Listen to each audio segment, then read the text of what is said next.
Hola, bienvenidos a Somos BID, qué bueno que nuevamente están con nosotros. Pues hoy les traemos un tema súper interesante como todos los que hay en nuestra organización BID. Vamos a estar hablando de reflujo, gastritis. ¿Les suena por aquí? ¿Alguna vez lo han sufrido o conocen a alguien que lo sufra?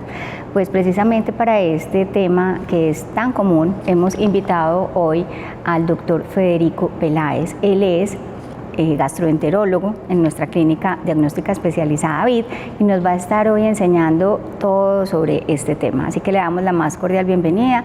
Doctor, bienvenido a Somos BID. Muchas gracias por la invitación y estoy atento a sus preguntas para ilustrar a la gente acerca de estas patologías tan frecuentes de todos los días. Eso le iba a preguntar, doctor, en la consulta, ¿este es un tema recurrente? Sí, es muy frecuente. Lo que pasa es que las enfermedades del aparato digestivo tienen varios componentes. Sí. El primero es un componente psicosomático porque el aparato digestivo es una ventana del sistema nervioso y la gente anda muy ansiosa, muy estresada. Segundo, desafortunadamente la mayoría de las personas tienen unos hábitos alimenticios supremamente malos y esto favorece una serie de problemas tanto de gastritis como de reflujo, como de estreñimiento, obesidad y todo eso afecta el aparato digestivo. Entonces son entidades que todos los días se hacen muy frecuentes en nuestro medio. Ajá. Bueno, cuando hablamos de gastritis y reflujo, parece que fueran como una misma cosa, ¿cierto? Ahí uno podría preguntar, bueno, ¿cuál fue primero? ¿La gastritis, el reflujo o cómo? ¿Por qué hablamos siempre de ellos dos? Ese es un tema muy interesante. En la literatura hay muchos tipos de gastritis. Ajá. Gastritis, el término quiere decir inflamación de la mucosa gástrica. Entonces, cuando hay una inflamación de la mucosa del aparato digestivo, sea del estómago específicamente, el estómago rechaza el líquido ácido hacia arriba, favoreciendo el reflujo. Entonces es común la asociación de gastritis y reflujo, pero por descompensación del estómago. Pero hay un reflujo que es un reflujo que no está asociado a gastritis. Y ese reflujo es cuando hay una incompetencia de una valvulita que hay entre el esófago y el estómago que se llama esfínter del cardias. Independiente de que tengamos un estómago sano, normalmente producimos ácido. Y si esa valvulita no es competente, o sea, no está abriendo y cerrando como es, favorece el paso de líquido del estómago hacia el esófago, favoreciendo el reflujo. O sea, podemos tener reflujos primarios y secundarios. ¿Entendidos? Los primarios son por alteración en esa valvulita o esfíntercito. Como en la tapita, que no deja que se devuelva el ácido del estómago hacia arriba. No digamos tanto tapita, es como un esfínter, como una valvulita. Abres eso. Esa valvulita tiene una presión de 12 a 15 milímetros de mercurio, para ser más exactos. Presiones mayores de eso favorecen alteraciones a nivel del movimiento. Si no se cierra bien el esfínter, permite el paso de líquido del estómago hacia el esófago. Las paredes del estómago están preparadas para recibir ese líquido, pero ni el esófago, ni la faringe, ni la laringe, ni la tráquea. Entonces favorecen todos estos cambios de reflujo. Bueno, ahí vamos viendo la asociación. Sí, correcto. Listo, que no son pues necesariamente que se presenten los dos al tiempo y se pueden presentar por circunstancias diferentes. Correcto. Bueno, doctor, es muy frecuente ver en los bebés reflujo. Ay, sí. ¿Qué pasa? Lo que pasa es que los niños nacen con un esfínter inmaduro, hasta más o menos hasta el cuarto o quinto mes, pero si son prematuros todavía, o sea, ese esfínter es un esfínter inmaduro, por eso el niño se broncoaspira tan fácil, por eso al niño hay que saberle dar la comida, no llenarlo mucho y sacarle los gasecitos. Entonces, ese se llama reflujo fisiológico. Ese reflujo fisiológico es más o menos hasta el cuarto al sexto mes. Ahí el esfínter debe adquirir tono y ya no debe haber reflujo. Si hay reflujo a partir de ahí, se genera ya un reflujo patológico, o sea que no es normal. Pero hay que tener en cuenta, oigan bien lo que les voy a decir, que hay niños muy frecuentes que nacen prematuros y esos favorecen que ese esfínter coja tono más para allá. Si son de bajo peso, o sea, hay muchos factores también, pero en general existe un reflujo fisiológico hasta el cuarto mes. ¿Qué quiere decir fisiológico? Que es normal. Sí, entonces, ojo mamás, si después del cuarto mes sigue con reflujo, es mejor consultar. Eso, a pesar de tener todas las medidas, de darle su teterito bien dado, que no chupe aire ni nada de esas cosas. O sea, si haciendo todas las cosas persiste el reflujo, es un reflujo patológico. Ajá. Y entonces ya se trata. Sí, entonces hacer las cosas bien es no llenarlos mucho, es correcto. Alimentarlos pues de una manera que no queden así acostados. Sí, normalmente que esté como mínimo semisentado, evitar los teteros que estén bien herméticamente cerrados para que el niño, como el niño no mastica sino que deglute, entonces traga aire, entonces llena la cámara gástrica de aire y favorece el reflujo. O sea, tener en cuenta todos esos detallitos, sacarle los gases al niño, o sea, no dejarlo muy lleno, medidas normales. Sí, y a veces también los levantan un poquito, ¿cierto? Para que no queden tan planos acostaditos. Hombre, no vea, esa medida pues se utilizaría más en adultos que en niños, pero es una medida que para si quieren, para que no mezclemos, en los adultos, ahora hablamos de eso, solo les quiero decir una cosa, que para que un adulto eso le sirva como medida antirreflujo, lo de acostarse tiene que ser a una altura de 21 centímetros. O sea, esa es la medida mecánica pues ideal, o sea, a 21. A 21 no duerme nadie y se enferma de la columna. O sea, la idea es, lo más importante en un reflujo en un adulto es que la última comida del día sea la más pequeña y 3 horas antes de acostarse. Ok, bueno, entonces chuleamos los niños, ya el tema de los niños, si después del 5º mes sigue, consulte, ¿cierto? Y entonces ya adolescentes y adultos. Adolescentes y adultos, correcto. Ok, ¿qué malos hábitos nos pueden hacer que tengamos gastritis y reflujo? Bueno, vea, entonces el reflujo es esa alteración a nivel de esa valvulita que favorece el paso del líquido del estómago hacia el esófago. Como les dije, ese esfínter tiene una presión. Esa presión normalmente es de 12 a 15 milímetros de mercurio, pero hay reflujos que son favorecidos sin que la válvula se haya alterado. ¿Cómo así, doctor?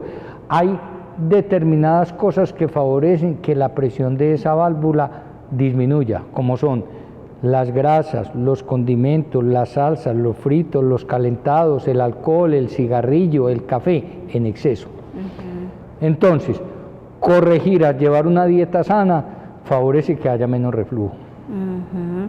La actividad física después de comer, ¿qué relación tiene con esto? No es buena por varias circunstancias. Desde el punto de vista digestivo, porque si tenemos un estómago lleno, el vaciamiento del estómago se da a partir de que usted come de 6 a 8 horas, o sea, todo lo que tú comes llega aquí y se queda de 6 a 8 horas. Y si tú te vas a hacer ejercicio, te vas a trotar, a hacer abdominales, favoreces el reflujo. Claro. Y está haciendo una cosa que se llama sobrecarga cardíaca. Uno nunca debe comer y salir a hacer ejercicio. Puede comer algo liviano y hacer ejercicio para evitar la hipoglicemia, pero nunca comer y salir a hacer ejercicio. Puede caminar un poco, sí, pero es una cosa más como de costumbre, pero en ningún momento comer y hacer ejercicio, porque es un doble trabajo para el corazón y para el estómago. Ah, por supuesto, claro. Además es incómodo, de hecho pues uno se siente como pesado, claro. como que no cayó bien. Inclusive, te digo una cosa, lo ideal es uno siempre que vaya a hacer ejercicio, comerse como una frutica, una cosita muy liviana para evitar la hipoglicemia. Y después de usted hacer ejercicio, reposar más o menos mínimo media hora y ya desayunar o almorzar o comer de acuerdo a cómo cuadre sus horarios. Ok, bueno, esto en cuanto al reflujo, ¿cierto? Sí. Y la gastritis en adultos y en jóvenes, ¿por qué da? Bueno, vea, yo manejo el siguiente concepto, inclusive hice una revisión muy interesante ahora. ¿Qué es la gastritis? La gastritis es la inflamación de la mucosa del aparato digestivo. La mayoría de las gastritis son gastritis agudas. Si diagnosticáramos bien diagnosticado una gastritis y a tiempo, ese proceso reversaría, o sea, podríamos llevar la mucosa a lo normal. Pero cuando una gastritis no es tratada bien, ni diagnosticada a tiempo, se convierte en una gastritis crónica, que la mayoría de las personas cuando llegan a los consultorios de gastroenterología ya es una gastritis crónica. Esa gastritis como tal ya no desaparece. Pero eso no quiere decir que sea un aparato digestivo más débil o enfermo, sino más susceptible. ¿Entendido? Sí. Y como tal, la persona que le dijera a un paciente que le va a hacer desaparecer esa gastritis crónica le está diciendo mentiras, o por ignorancia o porque le quiere robar su dinero. O sea, ya nos va a quedar como una cicatriz ahí. ¿Qué es lo más importante? Ya esa gastritis crónica llevarla de activa a inactiva. ¿Por qué? Porque si la gastritis crónica sigue progresando, el proceso inflamatorio crónico, que es continuo, lo primero que hace es que favorece que haya una disminución del espesor de la mucosa del aparato digestivo. Sí. Y se empiezan a generar cambios regenerativos que se llaman metaplasia. Y ahí viene la asociación con una bacteria que se llama Helicobacter. Ay, el Helicobacter, el famoso. Que eso hay que tener mucho cuidado con eso. Porque existe una asociación entre procesos malignos a largo plazo y el Helicobacter. Es muy frecuente que entonces las personas sienten gastritis y bueno, se toman algún antiácido, se automedican, que aquí siempre decimos, ojo, no a la automedicación porque realmente puede tener unas peores consecuencias. Es verdad. ¿Ahí qué pasa, doctor? Ahí que hacen, no la tratan bien, ¿cierto? Apagan como el momento. ¿Cuál es el camino de un paciente? El camino de un paciente es que empieza, yo le digo a los pacientes que el aparato digestivo es como una pieza dental. Entonces, ¿cuál es el recorrido normal de la mente de la gente? Empieza con su malestar, no le para bolas. De pronto tiene sus crisecitas, entonces el fulano le dije, tome omeprazol, tome lansoprazol, tome milanta, tome tal cosa. Bueno, ahí le va dando.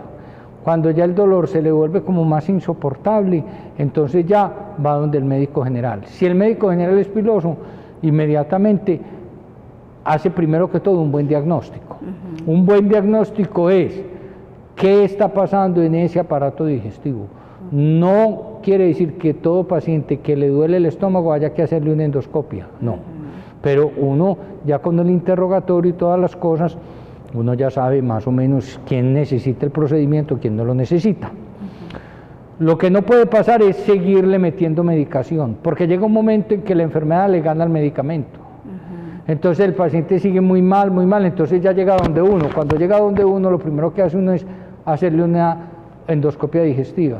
Sí. Y ahí la biopsia. Y entonces ahí que nos da en el 99% gastritis crónica. Entonces ya no va a ser un aparato más débil o enfermo, sino más susceptible. Pero cuando yo pienso en una gastritis crónica, lo primero que pienso es si hay o no una bacteria que se llama Helicobacter. Porque si el Helicobacter es positivo, es necesario erradicar la bacteria para poder llevar esa gastritis crónica de activa a inactiva. Es como cuando tú piensas hacer una casa, tú puedes pensar en hacer una casa muy bella, pero si a la casa no le haces bases, la casa se te cae. Claro. Entonces lo primero es erradicar la bacteria y ya posteriormente llevar esa gastritis crónica de activa a inactiva. Entonces aquí viene otra cosa que es interesante y que la gente debe saber. Si se erradica el Helicobacter, si se erradica, se saca del estómago. ¿Cuál es el problema? Es que tú te vuelves a contaminar. Entonces yo le digo a la gente, usted tiene que volverse súper escrupuloso. El Helicobacter no está en el aire. Cualquier alimento, líquido o sólido, mal manipulado puede generar una contaminación. Cualquier alimento. Cualquiera. En cualquier lugar. En cualquier lugar. Entonces, pero lógicamente hay lugares de lugares, porque es que uno se pone a observar, y yo a veces me pongo a observar la gente, entonces la gente es en la calle y comprando cosas, hacen hasta cola, por ejemplo, esas comidas callejeras, entonces la persona que lo está atendiendo no tiene ni tapabocas, es hablando encima de la comida, con una mano coge la plata, con otra le entrega, pues... Sí, hay mucho riesgo ahí. Sí, mucho riesgo. Entonces yo te digo una cosa, entonces de nada adelante hacer un buen tratamiento de erradicación del Helicobacter si vuelve y se contamina, pero eso no es lo que cree la gente que dice que es que eso nunca se saca. Claro que el Helicobacter se erradica, el problema es ese, que tú te vuelves a contaminar. Y la otra cosa que es interesante es que ¿cuántas personas en el mundo tienen el Helicobacter? Esa es una buena pregunta. El 62% de la población mundial mayor de 12 años tiene Helicobacter. Esa es la última revisión que se hizo en UpToDate, ahora en enero. 62%. ¿Eso qué quiere decir? que 62 personas de cada 100 tienen el Helicobacter. Muchísimo. Entonces tú dirías, ¿todo el mundo? Claro, todo el mundo.